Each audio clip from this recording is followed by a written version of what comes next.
Di awal cerita kita diperkenalkan seorang perempuan bernama Risa. Ia adalah seorang indigo alias bisa lihat hantu. Sedang memainkan piano dengan melantunkan lagu Boneka Abdi untuk memanggil temannya yang tak terlihat.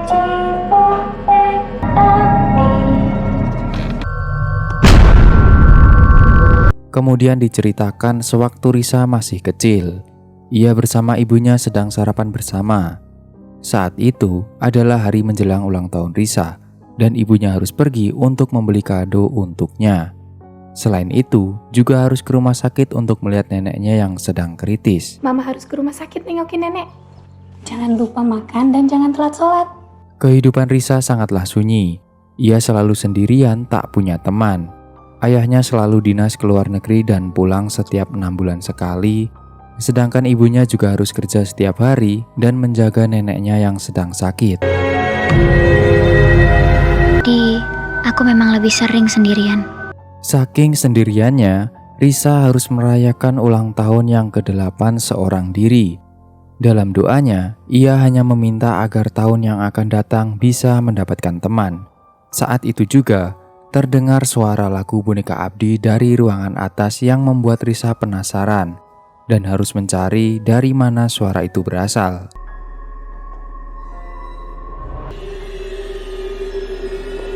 Saat Risa berjalan pelan-pelan menyusuri ruangan yang gelap, tiba-tiba nongol hantu bocil seliweran di dalam rumahnya.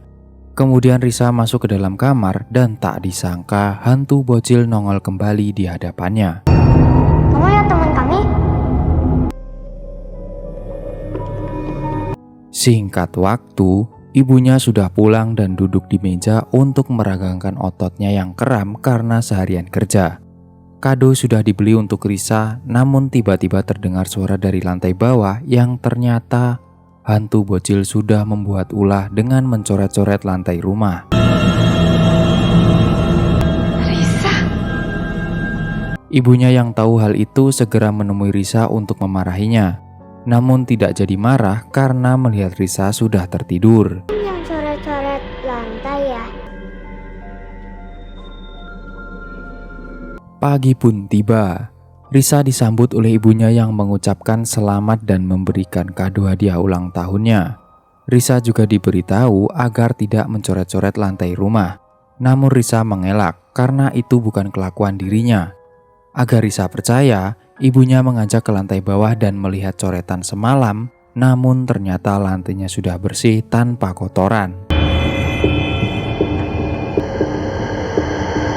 Kini Risa menjadi teman para hantu bocil Belanda yang semua orang tidak bisa lihat. Hingga suatu ketika, mereka bermain di sebuah tempat yang ada pohon besar. Namun seketika hantu bocil melarang Risa agar tidak mendekati tempat tersebut. Main kesini lagi. Kenapa? Malamnya saat Risa menulis dan menyanyikan lagu Boneka Abdi, ibunya mendengar dan menanyakan dari mana Risa tahu lagu itu. Jawab Risa, tahu dari teman-temannya. Namun ibunya pasti kebingungan karena yang ia tahu Risa selama ini sendirian di rumah dan tidak memiliki teman siapapun. Singkat waktu, saat ibunya Risa bertemu dengan Mang Ujang, ia menanyakan apakah selama ini Risa memiliki seorang teman. Jawab dari Mang Ujang kalau selama ini ia tidak melihat seorang anak kecuali Risa. Dan ia tahu kalau Risa sering main dan tertawa sendirian. Karena hal tersebut, Mang Ujang menyarankan agar memanggil seorang dukun bernama Kang Asep agar melihat sesuatu yang terjadi kepada Risa. Abah Asep, temennya almarhum Aki. Baik kita panggil Abah Asep aja dulu, takut ada setan. Saat larut malam, ibunya yang mau tidur dikagetkan oleh suara berisik dari dalam kamar Risa. Mencoba melihat ke dalam dan ibunya berpesan kepada Risa agar tidak tidur terlalu malam. Mengingat minggu depan ia sudah sekolah, jadi harus membiasakan diri untuk bangun pagi. Minggu depan kan udah masuk sekolah. Kamu harus biasain bangun pagi dari sekarang. Besoknya, dipanggillah teman ibunya seorang psikologi. Ia menceritakan semua kejadian yang dilakukan oleh Risa. Saat ibunya mencari Risa, ternyata Risa sedang main petak umpet bersama hantu bocil. Karena hal itu membuat psikologi ketakutan dan pergi tidak bisa membantu apa-apa. Ini bukan masalah psikologis, Al. Malam pun tiba. Risa kebingungan kenapa ibunya tidak bisa melihat mereka. Malah Risa mengira kalau mereka adalah tetangga sebelah. Salah satu dari hantu bernama Peter menjelaskan bahwa mereka dulu adalah orang asing yang tinggal bersama satu keluarga di rumah tersebut. Namun suatu ketika mereka semua dibunuh oleh tentara Jepang saat masa penjajahan. Ingin bermain dengan kamu, Risa. Kalian juga? Kamu takut dengan kami, Risa? Kemudian dipanggillah Kang Asep, dan Kang Asep meminta agar segera mencari Risa sebelum semua terlambat. Di lain sisi, Risa ternyata diajak para hantu untuk melakukan aksi bunuh diri.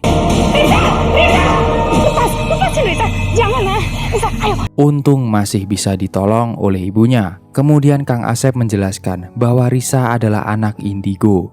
Ia seharusnya tidak boleh ditinggal sendirian. Tambahnya, teman Risa adalah para hantu dan memiliki bau khas yang disebut dengan danur. Ini namanya bau danur. Ini bau mayat, Risa.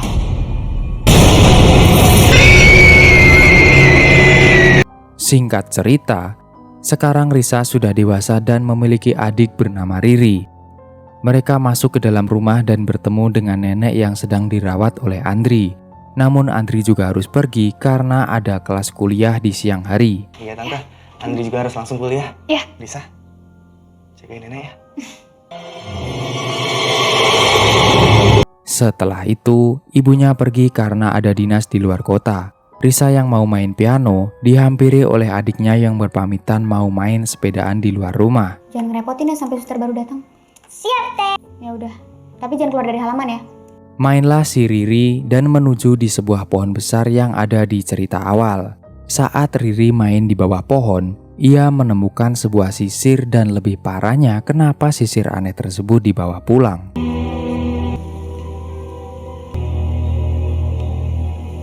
Malamnya, Risa sedang menyuapi neneknya, dan tak lama Riri datang langsung diomelin oleh Teh Risa.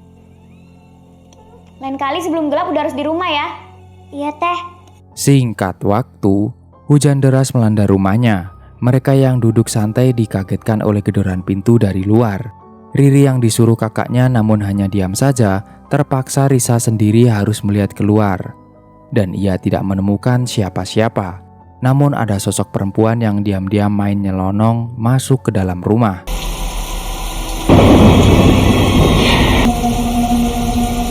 Ternyata perempuan itu bernama Asih. Risa mengira kalau ia adalah suster baru, suruhan ibunya untuk ikut membantu pekerjaan rumah. Namun bodohnya mereka tidak mencurigai gerak-gerik Asih sama sekali.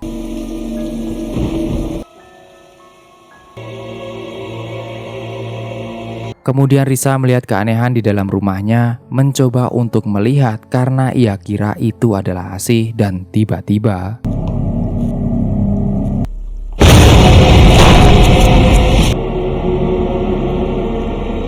Asih dengan Riri semakin dekat. Terlihat ia menyuapi Riri sarapan pagi. Kemudian Risa datang meminta kepada Asih agar setelah ini neneknya diberi sarapan bubur hangat. Namun Asih hanya diam saja plonga-plongo, membuat Risa sedikit ketakutan. Risa masuk ke dalam kamar neneknya dan memperkenalkan Asih sebagai suster baru. Namun neneknya terlihat ketakutan, seakan tahu bahwa ada yang tidak beres dengan suster barunya itu.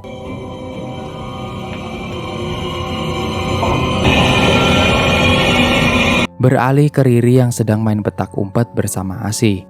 Risa sedang menelpon ibunya, tiba-tiba dikejutkan oleh suara lonceng neneknya. Ternyata neneknya ketakutan dan tantrum seakan-akan sudah terjadi sesuatu kepadanya. Kenapa sih, Nek? Basi! Nek, kenapa, Basi? Nenek mau apa, Nek? Kemudian Risa mencari Riri yang ternyata tidak ada di rumah. Justru ia mendengar suara lagu boneka Abdi dari berbagai sudut rumahnya. Risa mencari dari mana suara itu berasal, ternyata suara tersebut dari kamar mandi. Dan terlihat Asih memandikan Riri dengan menyanyikan lagu tersebut. Ngapain? Nggak apa-apa. Setelah itu, Risa dikagetkan oleh kedatangan Andri yang baru saja tiba.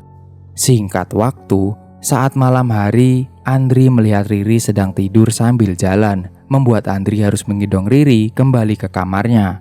Namun terlihat bayangan Asih mengikuti dari belakang. Besoknya, Andri melihat Risa yang sedang browsing cari info tentang hantu. Kemudian Andri mencari Riri yang ternyata ia sedang main sendirian di luar rumah. Andri bilang kalau sebaiknya Risa sebagai kakak selalu menemani adiknya main. Lalu jawab Risa kalau Riri sudah memiliki teman, yaitu asistennya yang baru bernama Asih. Namun jawab Andri bahwa belum ada suster baru sesuai info dari ibunya Risa. Seketika itu, Risa mulai curiga bahwa ada yang tidak beres dengan Asih.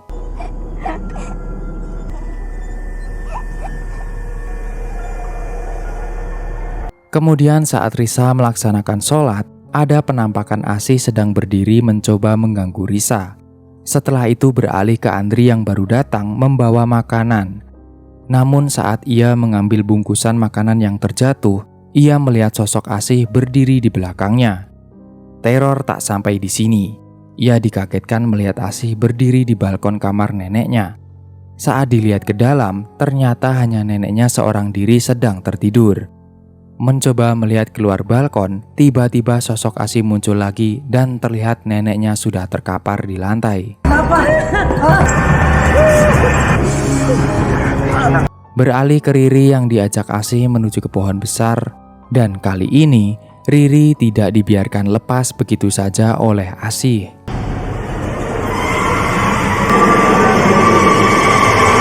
Setelah neneknya tenang, Risa dan Andri harus kembali dikagetkan oleh teriakan Riri, hingga mereka berpencar mencari ke berbagai sudut rumah namun tidak menemukan Riri. Risa yang mencurigai sebuah kamar, ia masuk dan dikagetkan oleh penampakan Asih bersama Riri dari arah kaca.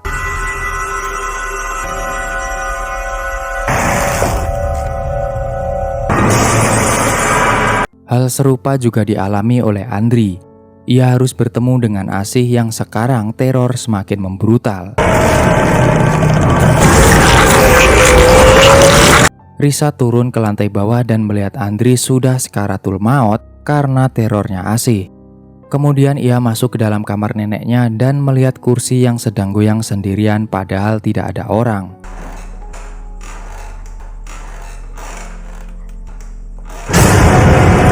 Risa sudah di ujung keputusasaan, ia tak tahu harus mencari Riri kemana.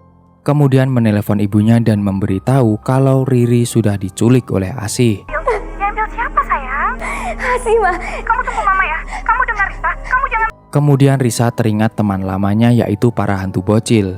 Karena hal itu, ia mencoba memainkan lagu Boneka Abdi menggunakan piano, berharap teman-temannya itu bisa membantu. Risa, kamu sudah besar. Aku kangen kalian. Sungguh ajaib sekali. Peter dan yang lainnya akhirnya muncul di hadapan Risa dan memberitahu kalau Asih itu adalah sosok makhluk jahat. Ia menginginkan anak kecil untuk dibunuh. Dan sekarang Riri ada di alam gaib. Riri dibawa ke dunia kami. Kamu harus ke sana. Semua akan melihat wujud kami yang sebenarnya. Dengan cara main petak umpet bersama Peter, Risa akhirnya bisa masuk ke dalam dunia gaib. Dengan dituntun teman-temannya, Risa mencari adiknya yang ada di sebuah sudut ruangan rumah.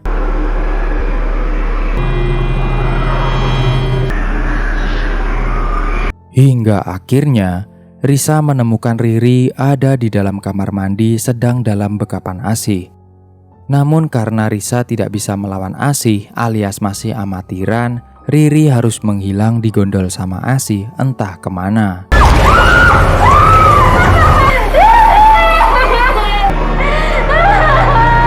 Beralih ke ibunya Risa dan Kang Asep melihat sebuah gambaran kehidupan Asih yang ternyata dulu ia membunuh anaknya sendiri lantaran malu karena anak itu hasil hubungan gelap. Hingga Asih menyayat tangannya alias bundir di bawah pohon besar yang ada di depan rumah Risa. Badukun yang langsung keok meminta ibunya Risa untuk menancapkan sisir milik Asih tepat di bawah pohon besar.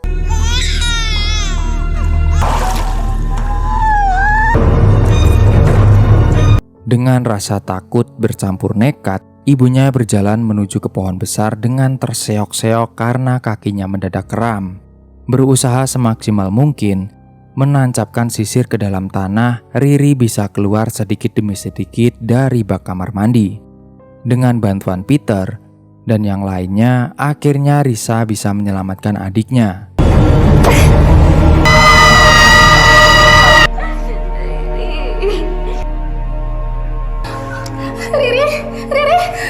Di akhir cerita diperlihatkan Risa dan Riri pergi dari rumah mereka, dan Peter beserta saudaranya kini menjadi sahabat Risa selamanya. Peter, William,